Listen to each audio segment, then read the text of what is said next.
자, 이제 마지막 본문입니다. 편의점의 마지막 본문이고요. 페이지는 자습서에서 222페이지를 일단 펴면은 될 것 같네요.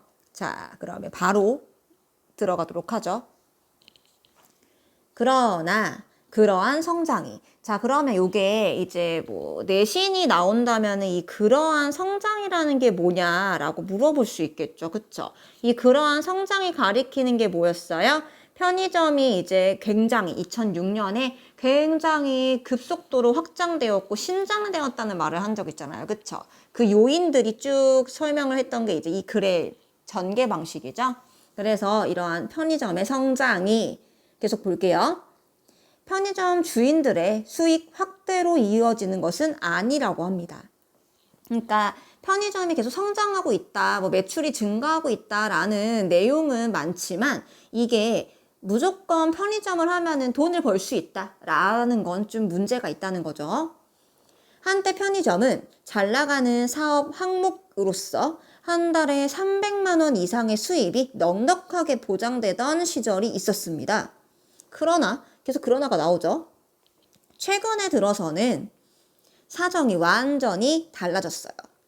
조기 퇴직자, 부업으로 편의점을 경영하려는 사람들이 증가하면서 가맹 희망자들이, 그러니까 이런 거죠. 예를 들어서 내가 이제 세븐일레븐 편의점을 내고 싶다. 그럼 세븐일레븐 본사가 있겠죠. 이 본사에서 여기에 지어, 뭐 부천 어디에 지어라고 이제 허가를 내주는데, 그때 이제 허가를 내주기 전에 내가 이제 여기 내고 싶다고 이제 신청을 할 거잖아요. 그쵸? 그걸 이제 가맹 희망이라고 생각하시면 돼요. 가맹점이라는 말 있죠.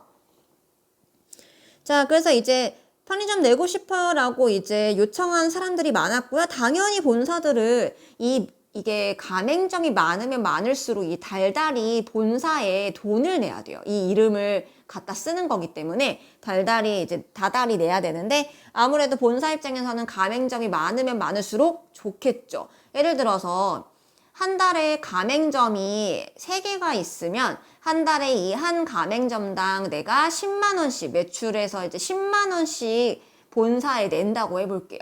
그러면 3개 있는 것보다는 당연히 10개 있는 게 좋을 거고, 10개 있는 것보다는 100개가 있는 게 좋겠죠. 그래서 본사는 매출액을 엄청 부풀려요. 이만큼 돈 벌 수 있을 거다라고 얘기하는 거죠. 그래서 적극적으로 가맹점을 낼 수 있게 권장을 하게 됩니다.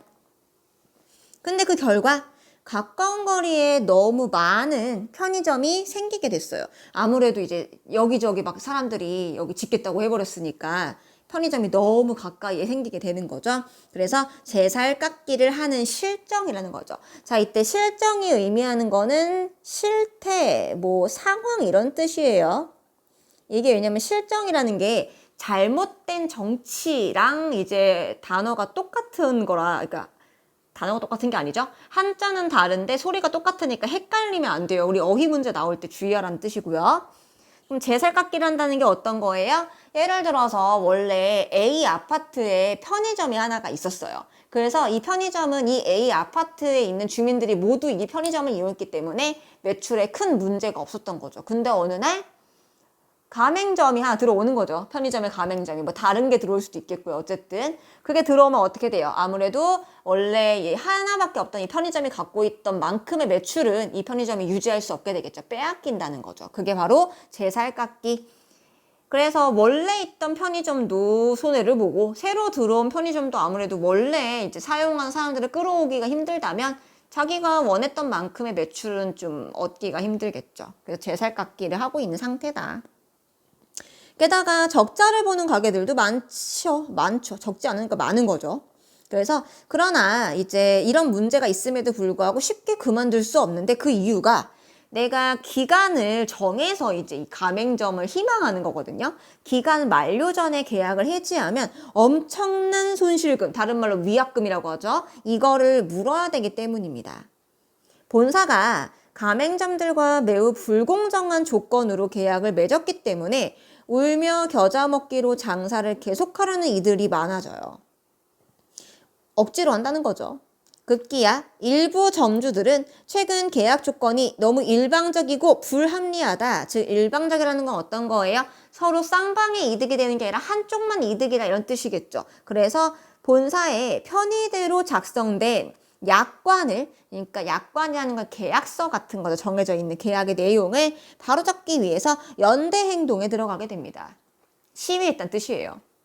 그에 대해 2006년 공정거래위원회가 편의점 약관에 대해 심사를 하게 되는데요. 이때 몇몇 조항들을 바로잡긴 했습니다만 상당 부분은 유효하다고 봤대요. 화면 좀 올릴게요. 그래서 아무래도 유효하다고 봤으니까 이 약관을 완전히 뒤집을 수는 없게 된 거죠. 그래서 가맹점 업주들과 시민단체의 반발을 하게 됐습니다. 그리고요, 기업 간 경쟁이 가속화되면서 그 압박은 계속해서 개별 가맹점에 전가될 것으로 보인다 하네요. 이 전가라는 건 넘겨준다라는 뜻으로 보시면 되겠습니다.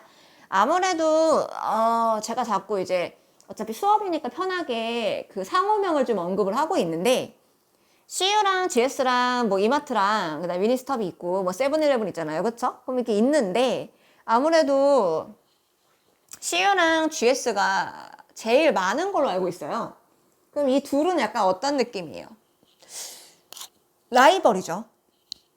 그래서 라이벌이다 보니까 이제 서로 막 약간 물어뜯기시고 막 도시락을 여기서 냈다 그러면 다른 도시락 내고 뭐 이런 식으로 조금 경쟁을 좀 하는 방식이 좀 보이고요. 그 다음에 더 많이 팔아야 돼. 이 옆에보다 더 많이 팔아야 돼. 라는 식의 이제 경쟁 구도가 형성이 되면서 그 어떤 괴로움, 경쟁에서 오는 괴로움을 개별 점주들이 감당하고 있다라는 문제점을 언급하고 있습니다. 그러니까 지금 이 글은 어때요? 편의점이 성장하게 된 이유는 이렇게 좋은 점도 있지만 이 안에는 안 좋은 점도, 현재 안 좋은 문제점도 있다라는 걸 지적하고 있다라는 겁니다. 근데 힘든 건 이뿐만이 아니래요. 자, 다음 문단 카문단이죠. 주인 못지않게 힘겨운 게 바로 아르바이트 점원들의 신세라고 합니다. 네, 그러니까 이 말은 뭐예요? 위에 거는 주인들, 편의점, 가맹점 주인을 말하는 거고요. 이 밑에는 알바생을 얘기를 하는 거겠죠. 그래서 이 특정 문단이 누구의 문제점을 얘기하는 건지를 정확하게 알아야 돼요. 어쨌든 읽어보면 아르바이트 점원들의 신세는 어떤가 보겠습니다. 그들은 비정규직으로서 가맹점에 공통으로 제공되는 옷을 입고 그 조끼 같은 거 입고 있죠. 그걸 입고 시급 3,000원 정도의 저임금 받으며 아까도 얘기했지만 이거 글 옛날 글이에요. 지금 3,000원 주면 고소당합니다. 아마 최저임금이 9,620원 뭐 이렇잖아요. 그쵸? 그럼 이제 그 정도 받는 거죠. 그러니까 최저임금 좀 못 받는 수준이에요. 그래서 저임금을 받으며 하루 10시간 노동을 하게 됩니다. 어우, 길죠? 물건이 들어올 때마다 검수한다는 건 이 물건이 괜찮나, 터진데 없나 이런 거 보는 거예요. 검수하고 옮기는 일. 창고를 정리하고 상품을 진열하는 일. 진열 빽빽하게 해야죠. 가게 안팎을 청소하는 일. 그쵸? 왜냐면은 누가 뭐 먹고 나가면은 또 청소도 안 하고 더럽게 나가면은 청소해야 되니까. 그 다음에 인수인계 때마다 판매된 전체 물건, 어떤 물품들과 계산된 총액의 일치 여부를 꼼꼼히 확인하는 일 등 여러 가지 업무를 수행합니다. 이걸 뭐 사재를 본다, 이렇게 얘기를 하더라고요. 그러니까 이게 나는 만약에 예를 들어서 100개를 팔면은 100만 원이 들어와야 돼요. 근데 99만 원이 들어왔다. 그럼 부족하죠, 돈이. 그럼 이 돈 누가 메꿔요? 알바생이 메꿔요. 그 시간을 담당했던 사람이 메꿔야 돼요. 그러니까 이런 것들을 이제 전가시킨 거죠. 아르바이트생한테 어찌 보면은. 근데 이제 책임을 져야 되는 거니까 맡기는 해요. 똑바로 안 하면 정신줄 놓고 일하면 안 된다 이런 거죠. 계속 보겠습니다. 특히 밤을 꼬박 새우는 일이 매우 피곤한데, 왜냐하면 편의점은 어때요? 24시간 동안 열려 있잖아요. 그쵸? 그래서 피곤한데 밤중에 술 취한 손님이 들어와 행패를 부리면 난감합니다. 낮에도 까다로운 손님들 상대하면 아주 힘들겠죠? 그리고 이제 까다로운 게 또 뭐가 있을까? 여러 가지 문제가 있죠. 예를 들어서 애들이 막 이것저것 만지다가 다 엎어버리고 막 쏟아버리고 근데 그냥 도망가고 뭐 이런 것도 문제가 될 거고, 아까도 얘기했지만 먹은 거 잘 치워야 되는데 꼭 이렇게 흘리고 아니면 안 버리고 가는 약간 몰상식한 사람들, 이런 사람들 있으면 굉장히 피곤하겠죠. 여기 옆에 이제 그 설명된 거 뭐 계속 나오고 있긴 한데 일단 밑으로 내려가서 아까 그 까다로운 손님들 여기 밑에 보면 나열된 거 보이죠? 없는 물건 내놔라. 돈 모자란데 봐줘라. 비싸다. 커피 타줘라. 이런 손님들이 없을 것 같지만 진짜로 있습니다. 진상이라고 해서 되게 많은 편이고요. 그 외에도 돈을 집어 던지거나 요즘은 이제 카드를 결제를 많이 하니까 상관없는데 옛날에는 막 동전 집어 던지는 사람도 있었고 그 다음에 뭐 이런 거 전에 본 건데 이런 것도 있더라고요. 그 이제 물건을 사가면은 점원이 물어보잖아요. 봉투 드릴까요? 근데 봉투가 왜냐면 이제 비용이 나가니까 손님한테 확인하는 게 원칙이 맞아요. 그래서 봉투 드릴까요? 뭐 봉투 달라고 하면 얼마입니다. 이렇게 해서 결제를 하는 건데 아니 뭐 봉투가 필요하면은 그냥 봉투 주세요 하면 되고요. 봉투가 필요 없으면 아니에요 하면은 서로 좋잖아요. 그렇죠? 근데 꼭 이런 사람들이 있대요. 아 그러면 지금 당연히 봉투를 주셔야 되는 거 아니에요? 이런 식으로 얘기한 사람도 있다는 거죠. 이상한 사람이죠. 그렇죠? 어쨌든 아주 곤혹스럽다. 이걸 맞닥뜨리는 점원의 입장에서는. 됐죠? 자, 여기까지가 사실은 이제 중간 부분의 내용이었습니다. 처음, 중간, 끝에 구성으로 되어 있었고요. 처음에는 구멍가게에서 편의점이 어떻게 성장하게 됐는가 한번 알아보자 라고 제시하는 부분이 처음 부분. 그 다음에 중간에는 편의점이 어떤 방식으로 성장했는가, 성장하게 된 원동력은 무엇일까를 낱낱이 분석한 내용들이 있었어요. 그 다음에 뒤에는 이런 편의점의 발전 안에 있는 어떤 이면, 부정적인 모습들, 문제점이 있다라는 걸 언급하면서 중간 부분이 마무리됐습니다. 자, 이제 그러면 정말 글의 마지막 부분을 정말 정리를 해보도록 하죠. 타문단이고요. 편리함을 뜻하는 영어 단어 convenience는 함께 있음이란 뜻의 라틴어에서 왔습니다. 네, convenience의 유래 설명 나오고요. 편의점과 관련이 있는 것 같네요. 그쵸? 자, 편의점은 이제 일상의 자연스러운 일부분으로 자리 잡았다고 합니다. 사람들은 그 깔끔하고 환한 공간을 자기의 방만큼이나 친밀하게 느낍니다. 이 깔끔하고 환한 공간 어딜까요? 편의점이죠. 고독하고 힘겹게 살아가는 사람들에게 편의점은 도시의 성좌처럼, 성좌라는 게 별자리란 뜻이네요. 위안을 줍니다. 그러니까 이제 별을 보면서 약간 좀 힐링이 된다는 뜻이겠죠.